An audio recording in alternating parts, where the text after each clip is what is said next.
right. Can you guys hear me? Yes. All Okay. right. So this was the project that me and Jack worked together in with advice. It was scientific advice from Tim and Dan, and yeah, it's drip. All right. So yeah, this is our fun little animation about water on the moon. Next slide, please. Okay, so when we first started, we were kind of just trying to put together character ideas and putting sketches together and deciding, what stylistically we wanted to do, what kind of how we wanted to portray the moon and characters as we go through it. And eventually we decided, we're going to try and get kind of like a pixely kind of art style going on. Next, please. Yeah, and then we started narrowing down like the actual look of the characters, the feel of the overall animation. We did a couple thumbnails just to get the overall energy of it. We came up with the little with the chemistry of the two main characters, where they don't like each other very much, but they're on the job together, so they gotta tolerate and just kind of go along with it. Yeah, next one, please. Okay, so after that, we kind of further polished them down, just coming up with like how the best ways to create them to make them like read well, animate easily, and be funny to watch and view as they're interacting.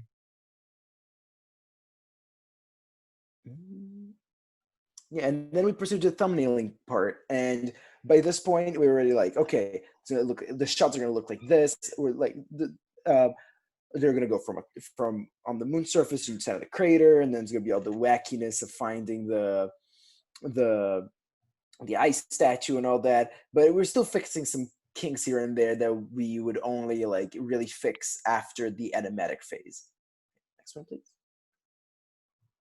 Okay, so then we got to the storyboarding and we made the animatic. And after after going through the animatic and putting it all together, recording and editing it together, we realized when we were when talking with the scientists, we figured out that orange rock had to be changed to the damp rock, which is why you see all these references to orange rock throughout the project so far. And we realized that was scientific, wasn't accurate to what we were trying to go for, so we had to change that. And yeah, and then after that we got to properly animating it with the corrections in mind, and yeah, all that. So each of us took on effectively like half of the animatic, and then we went to animating and got to work. And now you have the final product right here. And that's it. Yeah. Here we go. Thank you very much.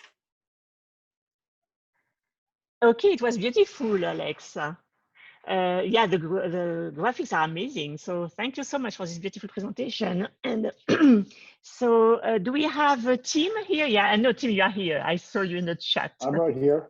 Yes. So do you have a few words? I Yes. liked it very much. And I thank you for making the orange rocks damp rocks. In fact, I would like to ask if you could give me the animation file, or I mean, the final product that I can steal and use in presentations occasionally. And I would also like to steal some specific frames because there are a number of things in there where I think the metaphoric value of the illustration would be really helpful in getting across some serious points that I try to get across in talking to the public about this stuff. I thought it was awesome.